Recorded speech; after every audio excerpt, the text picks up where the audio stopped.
talk about some changes that you and I have to make if we're going to really grow. There's a paragraph, I want to read it. Something in human nature tempts us to stay where we're comfortable. We try to find a plateau, a resting place where we have comfortable stress and adequate finances, where we have comfortable associations with people without intimidation of meeting new people and entering strange situations. Ron Osborne said, unless you try to do something beyond what you have already mastered, you will never grow.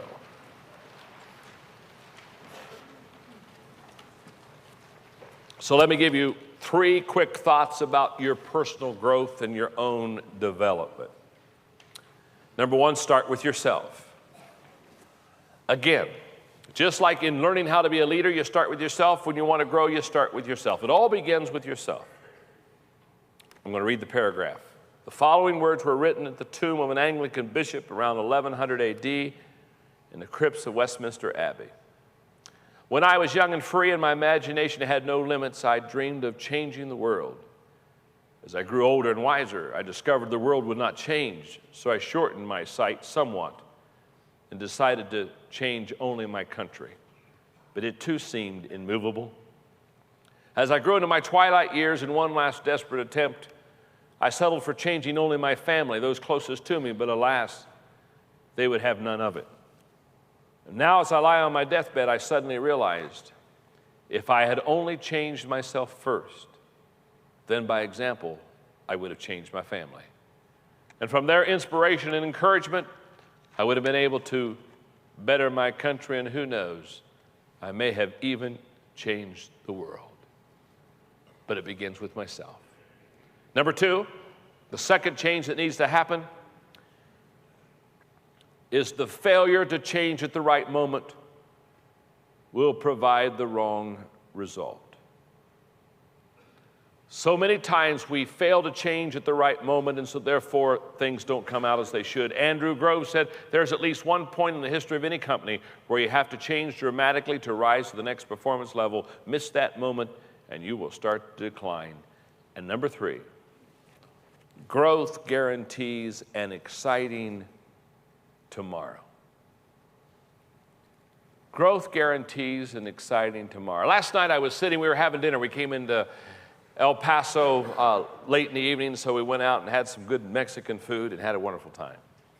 And I'm sitting there with my Enjoy team, and we were talking about age, and I'm 53, and I told him, I said, I don't want to go back. I enjoy my age right now. I don't want to be in the 40s. I don't want to be in my 30s. I don't want to be in my 20s. 53 is good.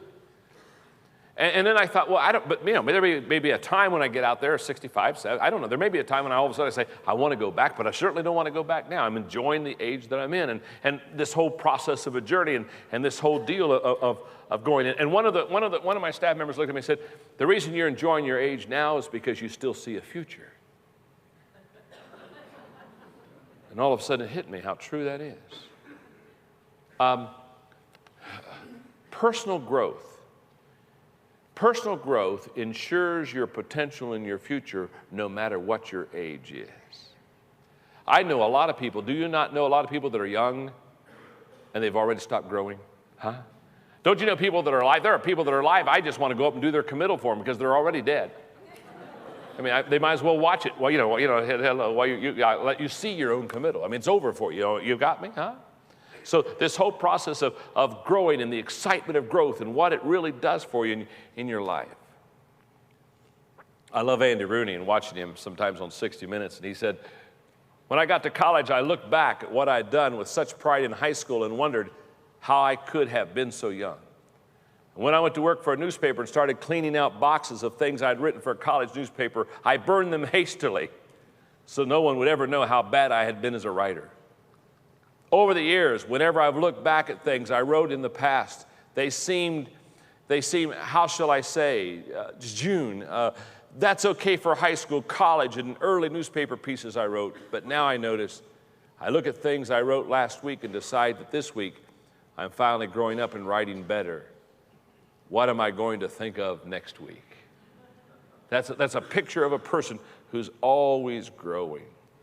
Now, let's talk about the environment. Let's talk about a healthy environment to grow as a person. Number 1, Create a growth environment for your life. It's known as a fact that fish only grow to the size that will accommodate their aquarium. If they're given larger space, they'll grow larger. Let me define to you what I think a growth environment looks like.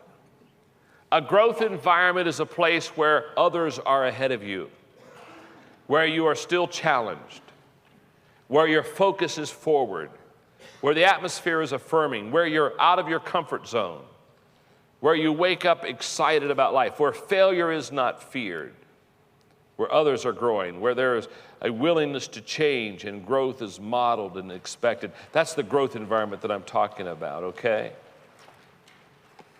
Number 2, develop relationships with growing people. Develop relationships with growing people. Isn't it fun to be around somebody that is always learning?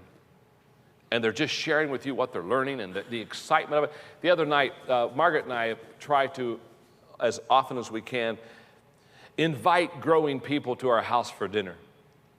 And the other night, one of the people I had over to our house, we had some wonderful people. One of the people was John Haggai, who is now in his middle 70s. And this guy has just developed leaders around the world, probably developed international leaders more than any other person living.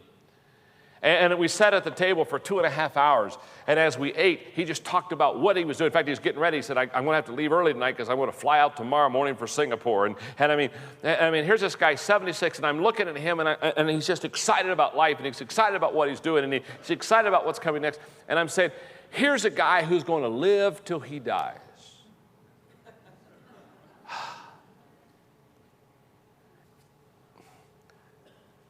And what I have found is my favorite people to be around are growing people, because it challenges me to keep growing, and it challenges me to keep learning and developing in my life. And when you grow together, when you get in a growth environment together, increased insight and shared joy and accountability, shared vision, worthwhile conversation, all that stuff comes in to when you begin to grow together. Now, let me talk to you about one more thing about the environment of the growth that you and I have in our life, and that's number 3. Understand that that growth is a process and not an event. Understand that this growth is a process and not an event. So let me talk about it for a moment. Let me talk about it for a few minutes, and then we'll wrap up. When I wrote my book, The Success Journey, let me just say something about when you write books. When you write a book, you send your manuscript to the publisher, and you put a title on it, but that doesn't necessarily mean that's what the title is going to be, because then they own the material. And so for the first several books I wrote, I always put the title of what I thought the book should be, of which I never had the publisher agree. You got the picture? So I'd write the book, I'd put the title, and they'd tell me that it was going to be another title. And when I wrote the book, The Success Journey, I'll never forget this, because I had written quite a few books by this time, and not one of them had the publisher ever taken my title. So when I wrote the book, The Success Journey, they wrote back to me and they said, we're going to call it The Journey to Success. And this one I couldn't handle. And so I remember I was still living in San Diego, and I got on a plane, and I flew to my publisher, and I sat down with him, and I said, we got to talk. We have to talk. I said, you can't call this book The Journey to Success. Oh, they said, yes, the marketing people say it'll sell better if we go. I said, no, you don't understand. There's no such animal as a journey to success. And for the next hour, I talked to him with great passion about success. I said, success is not a destination. There's not like a journey to success so that I get in my car of life and one day I arrive and I get out of the car and I say, I am successful. Success is not a destination thing. It's a daily thing. It's a journey. And so many times we think that if I could just have this job, if I could just move to this city, if I could just live in that house, if I could just marry that person, and we get all these things that we somehow kind of chase, thinking, if I could just get there, if I could just know them, I could just be that, all of a sudden I would be successful, and that's not the way success is. Success is a daily experience in our life. When I was talking recently at a graduation, I was again telling the graduates that in a few minutes when I'm done, you're going to come across this stage and you're going to be handed a diploma and you're going to shake hands with the president of the university. And you're going to walk off the stage and your family's going to meet you over there and they're going to be happy and clapping for you. And you're going to be in your cap and gown. They're going to get around. They're going to take pictures. You know what I mean? And they're going to congratulate. They're going to give you gifts and say, congratulations on being a success. I said, I want you to know, college graduates, when you get your diploma today, you don't become a success. Because we confuse the recognition of success with what success is. You're getting recognized for success when you get your diploma, but you don't become a success when you get your diploma. I said you became a success when you decided 4 years ago or 5 years ago to go to college. You became a success every day that you studied hard and didn't goof off and worked and studied for a test. I said you were a success every day that you were doing the right thing. It's just that today it shows up. It's like failure, folks. Failure is not a destination either. When I see people say, oh my goodness, the businessman, he went bankrupt. Oh man, his whole business failed last week. His business didn't fail last week. His business has been failing for a long time. It just showed up last week. It's like when I was a pastor and I came in the office one morning, there was a guy waiting on me. I'll never forget, he was sitting down and his hair was disheveled and his eyes were bloodshot. And anyway, so thank God you're here, pastor. And I looked at him and said, man, what happened to you? Oh, he said, I'm in trouble. I said, what's the problem? Oh, he said, my wife left me last night. My marriage failed last night. I said, oh, no. I said, your marriage didn't fail last night. It just showed up last night. It's been bad for a long time. You see, success is a journey. Failure is a journey. And the reason that personal growth is so important in your life and my life is because that's exactly what it is for you and that's exactly what it is for me. It's a process. It's a journey. 2 years ago, I had a heart attack. And I'll never forget in that process of the heart attack. The doctor, as I sat on the edge of the bed getting ready to go home after they had, I was very fortunate. And I'm asking the question, the big question, right before I go home. I'm saying, doctor, can I live a long life? And he said, John, I got good news and I got bad news. He said, the good news is you can live a long life. Oh, that's wonderful. The bad news is you're going to have to change some things in your life. Well, what am I going to have to change, doctor? Well, you're going to have to change the food you eat. You eat way too much fat. And he said, I'm going to give you basically foods that you can't eat. I'm going to give you foods that you can't eat. And I'm starting to make a list, and the thing that was bothering me greatly when he gave me the foods that I couldn't eat is he began to take away my 5 basic food groups. Things like chocolate and ice cream and peanut butter. Are you getting the picture, huh? Barbecued spare ribs. I mean, he's taking away life substance to me. And I'm listening to him, he's saying, you're going to have to make these changes. And I'm listening, okay, got that one. But he said, that's not all the changes. And I never will forget, as I leaned forward with real eagerness, and I leaned forward and I said, doctor, I said, you can count on me, I'll change my diet. And this older, experienced doctor looked at me. He wasn't trying to be cynical, and he wasn't trying to be sarcastic. But he just looked at me and said, no, he said, I seriously doubt if you really make that change. Because he said, I tell this to every heart patient. And he said, within 6 months, 85% of all heart patients go back to eating the same food that caused the problem the first time. And then he said, you also are going to have to exercise every day. And I said, what do you mean by that? He said, I mean every day. He said, I'm not talking about 5 days a week. I mean every day you have to exercise your body. And I'm leaning forward again in eagerness because I've just had the heart attack. I mean, I found it's very easy to change. I'm ready to go on a diet after I've eaten a big meal. It's always easy to change right after the issue or the problem. And I can remember saying, okay, doctor, you can count on me. I'm going to exercise. I'm going to exercise every day.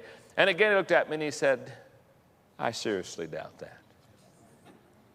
Because he said, 90% of my patients that I tell them to exercise every day, he said they don't exercise every day. They do exercise for a week or 2 or a month or 6 weeks, but he said it doesn't last long. My wife Margaret was in the room that day. As we drove home after that issue, I looked at her and I said, Margaret, I really do have to make some major changes. And said, I'm going to do it. I got me a treadmill. I'll never forget, I got me new exercise clothes. I didn't have any old ones.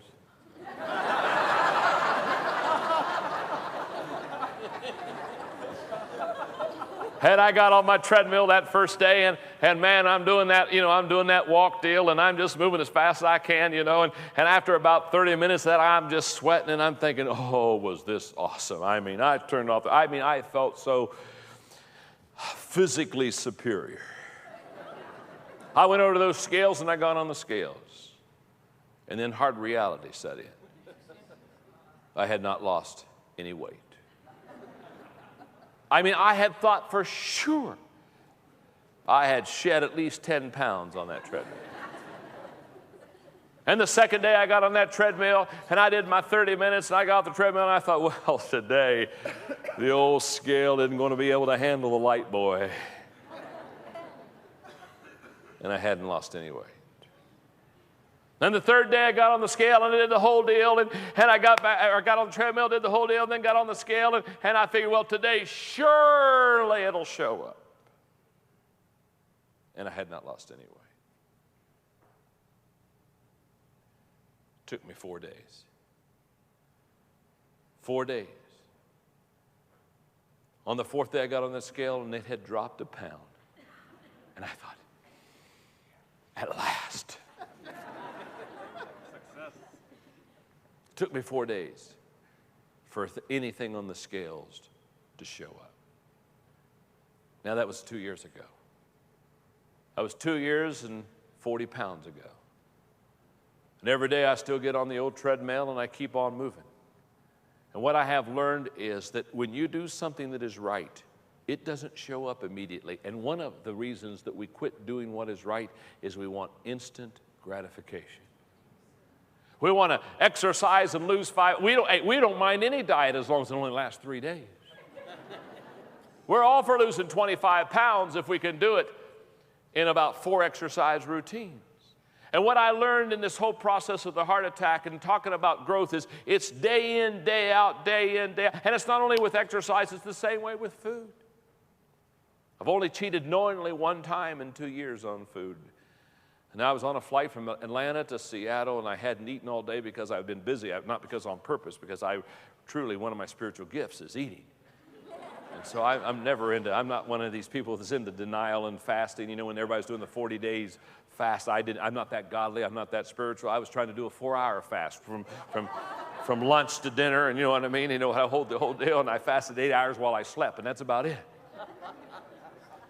But the only time I cheated was I was going from Atlanta to Seattle, and I hadn't eaten all day, and I was on that plane, and the food wasn't stuff I could really eat, and so I said no, and I said no, and I said no.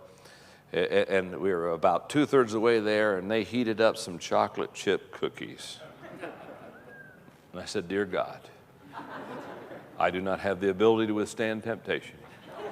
So I ate that chocolate chip cookie without any guilt and said, that was so good. That was 8 months ago. Haven't had any more since. So I have cheated once. But I want to tell you something. Every day, I just do the same thing. Now, here's the key. And by the way, 3 months ago, I was at Emory University, and I went through the 6-hour test. They did the whole deal, checked with me, the heart rate, the whole thing, made sure the heart was still pumping. And they came out of Emory, and they said, John, you're in the top 4% of conditioned people right now. And they said, you're doing well. It's like you never had a heart attack. The damage is gone. I said, thank you, God. Thank you, God. Now, let me say, here's the key I want you to get today. Well, if you want to grow as a leader, it's a process. If you want to grow as a person, it's a process. And it's the day in, day out, step at a time that really makes the difference in your life and really makes the difference in my life. So here's the good news. If you start doing what is right today, you're already a success. It just hasn't showed up. Let me flip it. If you're doing the wrong thing today, and if you're doing the wrong thing tomorrow, you're already a failure. It just hasn't showed up. So what I want you to do today is make a commitment to grow as a person, to make a commitment to grow as a leader, one step at a time.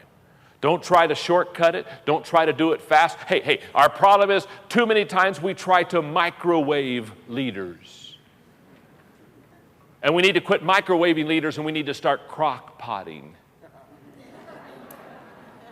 leaders. Give it time. You need time to marinate. So here's what I want you to know. If you choose today to grow, if you choose today to start studying leadership, if you choose today to apply leadership to you, I can promise you it has potential to change your life. I know this because in 1974, a guy sat across from me at the Holiday Inn, and his name was Kurt Kampmeyer, and he asked me this question: what's your plan for growth? And I hem-hauled around because I didn't have any plan. And then he sat down with me and he showed me a plan. And that day he gave me the greatest gift beyond my own personal salvation. The greatest gift that I've ever received was the day this man shared with me that if I just do the right thing every day, one step at a time, I'll grow as a person. And that day I started growing. That was in 1974, and I've been growing ever since. So here's the good news. Every one of you can make a choice today to start growing. And then every day you make the same choice to start growing. Now, think about that person you're seated beside right now. Remember, we've already found out that they can become a leader. They can also start growing today. And the best thing for you to do is get in a group and grow together. You've been at this conference, get 2 or 3 people around you and say, do you want to grow? And by the way, some of you might say, no, I don't want to grow. I just kind of want to just die, okay? And that's your choice. But find 2 or 3 people that want to grow, and because that way you encourage one another. You hold each other accountable, and you really develop one another in your life. Because here's what I know. What you are going to become tomorrow is a determination that you make today. The secret of your success is discovered in your daily agenda.